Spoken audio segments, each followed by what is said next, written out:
in the next race on the card. This is in the Wyfold Upper Yarra Rowing Club from Australia on the Buck station. What sort of start will they have against Molesey Boat Club A on the Berkshire station? Well, they've had a slower start. Molesey Boat Club A, the faster off the start. How quickly can Upper Yarra recover after they missed a beat right at the start? Well, they can recover quickly. And it's not to get flustered when something like that happens, you know, being composed.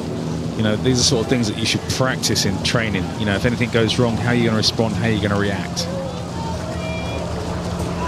So more than a length advantage Molesey have in the very early stages. That's a great start for Molesey, isn't it? Yeah, you know, they've taken advantage of that, get out in front, talk about, you know, dual racing, head-to-head, putting your opponents under pressure, out of sight, out of mind. Molesey have got plenty of quality on board. Former junior international Ollie Knight, who's made 3 Henley Royal Regatta finals with Walton and St Edward's School. Samuel Tuck leading the way in the bow seat. Findlay Rally, Oliver Salona and Ollie Knight, who I just mentioned, in the stroke seat for Molesey. Now got plenty of clear water on the Australians, who were good in their last heat. We were impressed with Upper Yarra earlier in the week. Yeah, and it's always a case of, you know, with that start, has that impacted their race, or they haven't been able to relax, get into the rhythm, they feel like they're chasing it, or can they really compose themselves and really get back onto the kind of rhythm that's gotten through to this part of the regatta so far? The Upper Yarra athletes all from Melbourne University. We mentioned Upper Yarra, 3 boathouses down from Mercantile, who were on the water earlier on. Could be an interesting final tomorrow, because Mercantile got through to the final of the Wyfold, and if well, it looks unlikely, but if Yarra were to get to the final, that would be a proper Australian matchup. Yeah, it's unlikely at this point. But it's good to see Molesey back competing on the Saturday at Henley, you know, potentially making it through to the final. It's been some time since they've been in the finals, so, you know, it'd be good to see, you know, such a prevalent club in the UK being back there, being competitive at Henley again.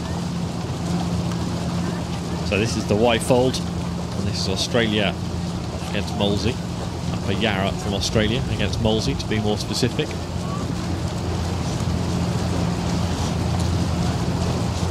Molesey stretching that lead.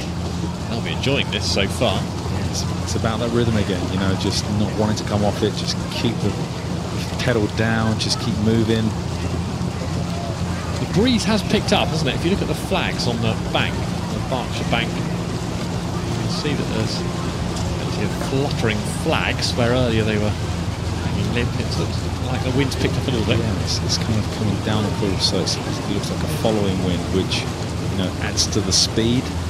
And so crews will cover the course quicker than they were before. Are you predicting records tomorrow? Yeah, I definitely. I think you'll see some records today as well. There's some big races later on where you've got, you know, we talked about the GB8, the Australian 8. That is going to be an awesome race to watch at 3 o'clock. To get records on semi-finals day, they need to be quite tight, don't they? You don't want anyone, because every boat, if they get a lead, is going to take their foot off the gas. So you're going to have evenly matched. Or unless you get an international crew that are so confident, they want to go out and break a record. You've seen it with Matthew Vincent-Drains and Steve Redgrave years ago, back in, I think it was 95, 96, their record in the goblets is still there. They did it on their own. They basically went out of the track and just left their opponents for dead, basically, just trying to break the record. And I know that Stephen Matthew were a bit worried about that one going potentially to the Sinkovich brothers later on. Yeah, I think we've had this nervousness in previous Henley Royal Regattas, haven't we? They get nervous and precious about that record. Yeah, you know, records are there to be broken in my eyes. You know, you have a marker, you want people to move on, get better, the sport to move on, evolve. I don't have any records left at Henley. They went a long time ago, but yeah, I wasn't that precious about it. Okay. Still young enough to go out and reset them, aren't you? Definitely not, definitely not. Well, Molesey might not be breaking any records today, but they're looking good to book a place in the final tomorrow. Mercantile await Upper Yarra a long way back in this semi-final against Molesey. And it's going to be interesting with the Molesey crew. Like, they've still a really good line in this particular race. And obviously we saw Mercantile earlier have a bit of a wobble, move around, and, you know, how much notice will Molesey take of that, making sure that whatever happens tomorrow, you're in contention. Because if that Mercantile crew has a bit of a wobble, they're steering again. Can you take advantage of that?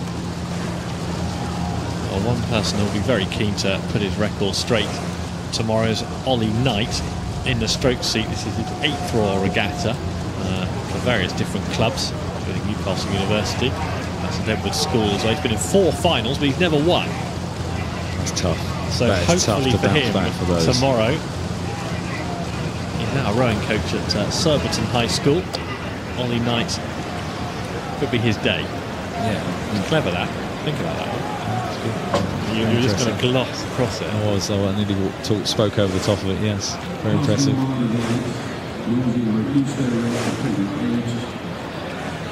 So put together a good race here, Molesey. It's a good shot from above there again. Making them move as a unit in harmony together. Really took the early advantage here and just been able to look back at the opposing crew all the way through the course.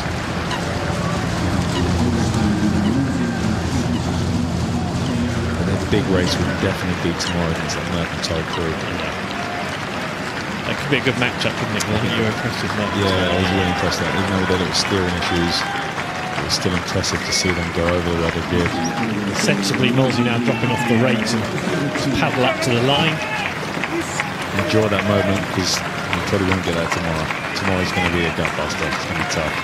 Yes, it's unlikely you'll be finishing in quite such relaxed fashion. Well, there'll be no need to, with whatever the situation tomorrow, but they will really be tested tomorrow.